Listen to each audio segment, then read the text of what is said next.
You ever been told you can't leave your own home after dark? Yeah, that actually happened to me.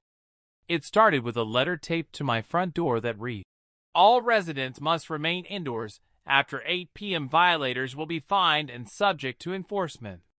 No signature, no official seal, just the HOA logo stamped in bold red ink. Before we dive in, comment which country you're watching from. Let's see how far this story travels. At first, I thought it was some kind of prank. Who tells grown adults they can't walk outside on their own property? But sure enough, the next day, everyone in the neighborhood was talking about it. Turns out the new HOA president, Brenda Holloway, was behind it, claiming the rule was for community safety after a few reported car break-ins nearby. Brenda wasn't your typical HOA type. She walked the neighborhood like she owned it, clipboard in hand, pen tapping as she took notes on people's driveways, fences, even the color of porch lights. And when she spoke, people listened. She had this unnerving mix of fake calm and quiet authority that made you second-guess your own rights. I tried to stay calm. My house sat on the edge of the neighborhood. Quiet street, long driveway, fenced yard. I figured the nonsense would blow over. But Brenda didn't like being ignored. 2 days later, she showed up in my driveway. No warning, no invitation. Just parked her little silver SUV sideways across my gate, blocking the exit. "Mr. Carson," she said, stepping out with her clipboard, "I noticed you were seen outside at 8:12 p.m. last night. That's a violation of Community Order 9C. I laughed. "You mean walking my dog?" Her lips tightened. "The curfew exists for everyone's protection. If you can't comply, there will be consequences." That's when I realized she wasn't bluffing. She had a laminated citation ready like a cop issuing a ticket. "Lady," I said, "this is private property. I don't pay you. I don't answer to you. And you sure as hell don't get to tell me when I can breathe outside." She leaned closer, lowering her voice. "You will follow the HOA's rules, Mr. Carson, or enforcement will visit." And just like that, she left. No shouting, no threats, just those words. That night, I sat by my window watching the empty street. The whole curfew thing should have been laughable, but something about her tone stuck with me. Enforcement? What did that even mean? Then I started noticing strange things. A car idling near the corner, lights flicking on and off at random, and the sound of footsteps past my fence after dark. The next morning, a second notice appeared. Slipped under my door. Final warning: 8 p.m. violations will trigger immediate HOA enforcement action. That's when I decided I wasn't backing down. If they wanted to enforce their fake curfew, they'd have to come face to face with me because no one, not even some wannabe HOA tyrant, gets to tell me when I can step outside my own damn house. It was 8:47 p.m. The air was still, the kind of quiet that makes every sound echo just a bit too loud. I stepped out to grab a toolbox I'd left in my truck. Nothing more than a 30-second walk. The gravel crunched under my boots, and the night breeze brushed against my arms. Then the motion lights flicked on.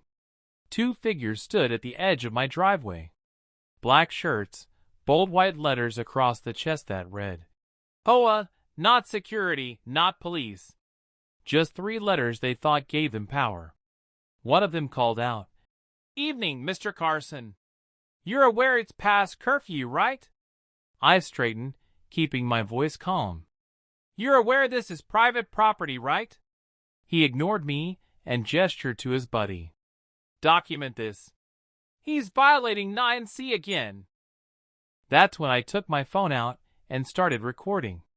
"Smile for the camera," I said evenly. "This will look great when the cops see you trespassing." The thinner one stepped forward fast, reaching for my phone. "Put that away," he barked. "No," I said flatly. "You're already in enough trouble." Before I could blink, the bigger guy shoved me hard, right in the chest. I staggered back a step, my hand gripping the edge of my truck for balance. The surge of adrenaline hit instantly. "You just made a mistake," I warned. He swung first, wide, sloppy, meant to scare me.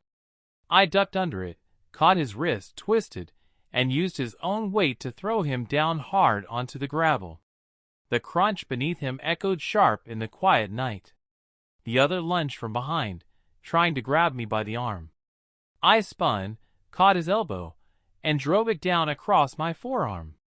He grunted, tried to recover, but I stepped in, hooked his leg, and swept him flat on his back. He came up again, swinging wildly. I slipped past his strike, grabbed his collar, gave him a good punch in the ribs, and dropped him with a controlled shoulder throw that knocked the wind clean out of him. He shouted in pain. "Stay down!" I barked. "Don't make me repeat it!" But the big one didn't listen. He fumbled at his waistband. Maybe for a flashlight, maybe worse. I moved in fast, pinned him face first, one knee pressed just enough to hold him. "Controlled, trained, efficient." "Come on, man," he wheezed. "We're just enforcing HOA policy." "You're trespassing and assaulting a homeowner," I snapped. "That's not policy. That's a felony." From across the street, porch lights flicked on. A neighbor shouted, "I'm calling the police." "Good. Let them come." Minutes later, sirens split the night. Red and blue lights washed across the drive as two patrol cars rolled up. "Hands where we can see them," an officer ordered. I raised mine, stepping back from the two groaning men. "They attacked me on my property," I said calmly. "It's all on my phone." The officers moved in, separating everyone. One glance at my forearm paused at the sight of the Marine Corps insignia inked there. "You're military?" he asked. "Retired USMC?" I replied simply. "They picked the wrong guy to jump." The officer nodded, turning cold eyes on the attackers. "You two are done. Stand up. You're under arrest for trespassing and assault."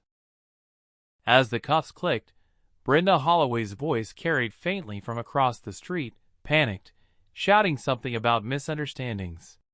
I didn't bother to look. I just watched the lights flash against my fence and thought this wasn't an HOA anymore. It was a cult with clipboards and muscle. And Brenda had no idea what kind of storm she just started. If you're enjoying this HOA story so far, like and subscribe, because the story is only going to get better. The two self-proclaimed HOA enforcers were cuffed near the back of a cruiser, bruised, winded, and suddenly not so tough. One officer walked over, flipping through his notepad. "You said they confronted you first?" I nodded, replaying the footage on my phone. Every second was there. The shove, the threats, the first swing, and the takedown. The officer leaned in, watched quietly, then exhaled through his nose. "Well," he said, "looks like they picked the wrong homeowner." While I was giving my statement, another unit went to verify them of being authorized HOA patrol. That's when the truth came out. They weren't licensed for security, had no background checks, and were acting under Brenda Holloway's personal orders.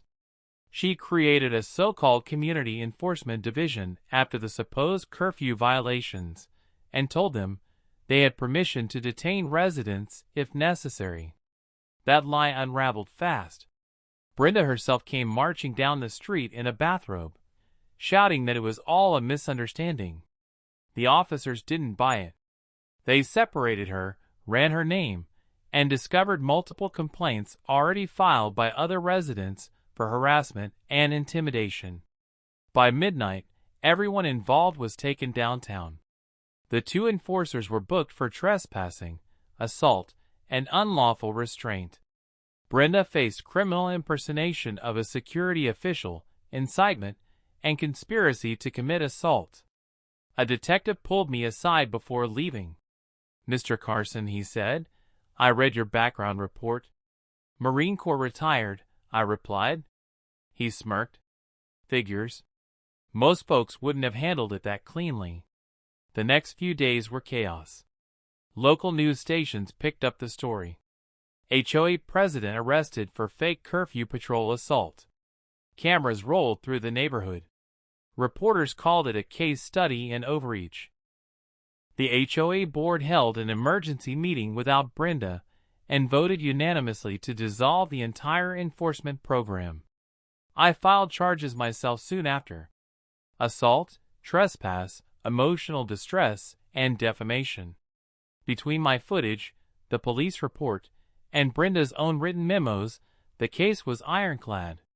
3 weeks later, the charges came through. Brenda Holloway was hit hardest.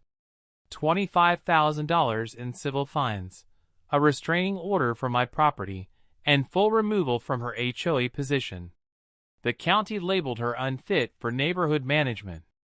The two fake enforcers faced assault and impersonation charges, each fined $7,500 and sentenced to 6 months of probation plus mandatory community service under local police supervision.